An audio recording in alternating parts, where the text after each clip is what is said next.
There are places in our world that seem to exist at the edge of other worlds. Places so strange and vast. They beckon to dreamers who imagine the endless possibilities new worlds might hold. This story is from one of these places, whose name means land of no water. An ancient realm where the primordial elements have barely coalesced and life struggles for a foothold between rock and sand. Where the sun and the wind reign supreme, churning the dust beneath infinite skies. To reach the dry place, one must leave behind comfortable commodities and confront the inexplicable truths of reality in all its supernatural glory. For millennia, only a few nomadic clans ventured into the dry place, stopping to make camp, build fires, dance, and tell stories. Then, disappearing, only their footprints and art left to tell their story. One day, a new clan of dreamers journeyed into the dry place, and in an eternal valley, on a perennial nexus of dormant flows, they laid camp. Tirelessly they endeavored to thrive in this resplendent, desolate world, and there, during endless permutations of toil and play, the dreamers discovered a spirit lurking within the dust. Though it had many names, this peculiar force was once known as Stoff. Stoff ignited something deep within the dreamers, unleashing furious creative energy full of sweaty sincerity and communal collaboration.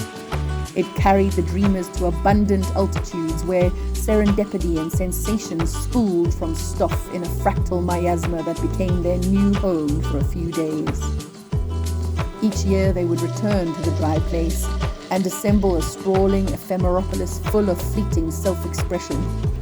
Then they would leave without a trace, back to the outside world to tell stories. And each year, for 13 years, as more and more clans came, the gathering grew.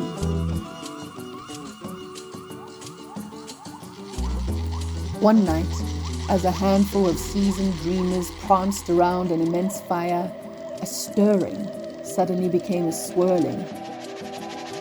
The gale surrounded them, burning sparks from the fire coalescing into a phoenix that spoke deafening words.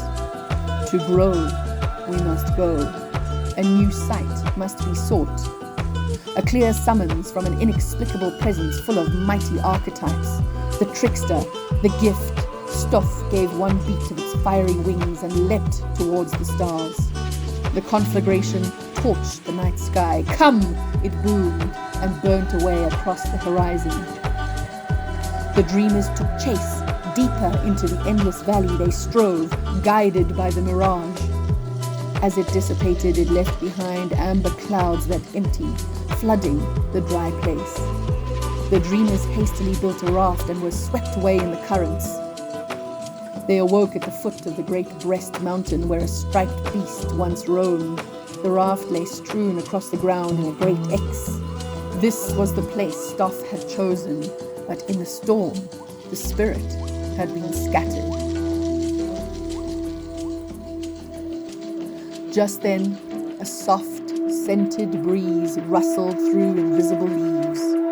It ruffled their very souls, and from within, the omniscient preeminence spoke. Honor the land and the stories, harness those embers, and guide our clans home. A seed had been planted. It sprouted in the minds of the dreamers, taking shape as a great whirling willow, roots twisting up out of the fresh earth, twisting into a toroidal tower, a tree.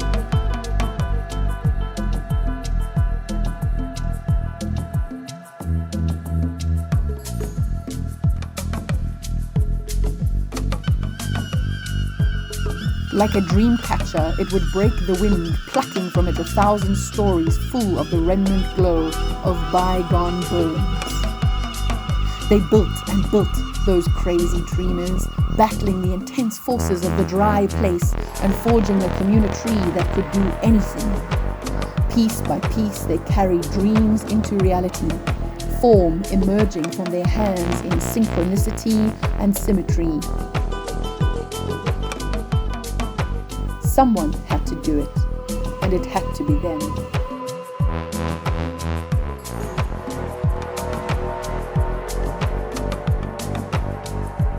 Level by level, the tree took shape.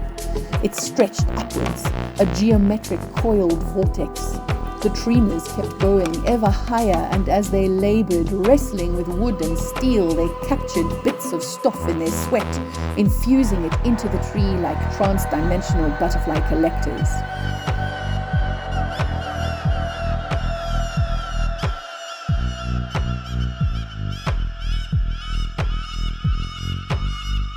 But it wasn't enough. They needed more power, immense fiery energy to rekindle the essence of stuff. The tremors concocted a plan to harness the very energy of the sun, storing it within and bringing light to the tree and its stories.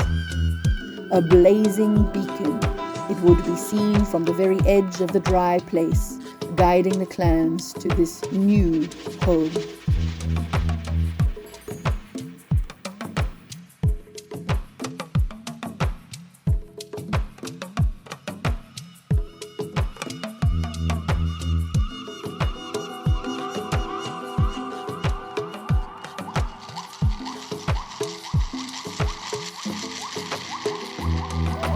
Gradually at first, and then as a rushing stream, long-lost dreamers found their way to the tree, sheltering in its cavernous interior and basking in the glow.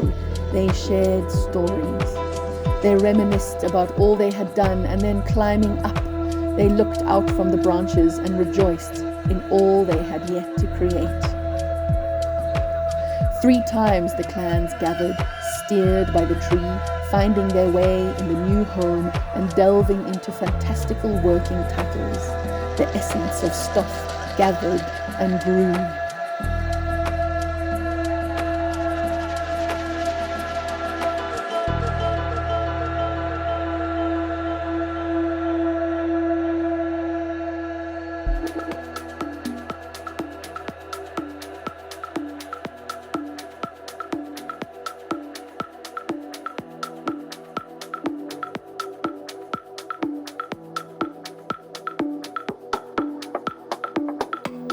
Then one day, as the tremors watched the sun set from atop the tree, they were visited by a swarm of bees.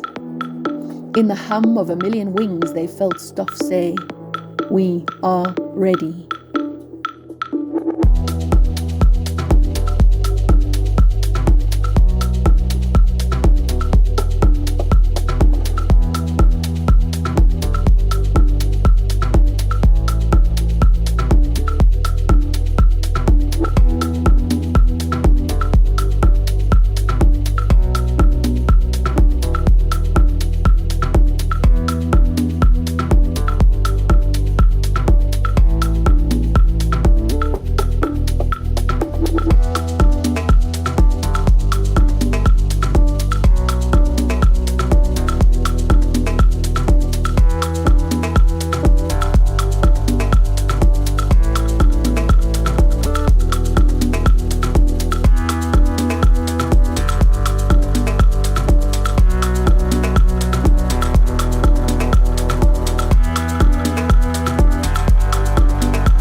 The dreamers found a way to use the sun to bring light to the tree.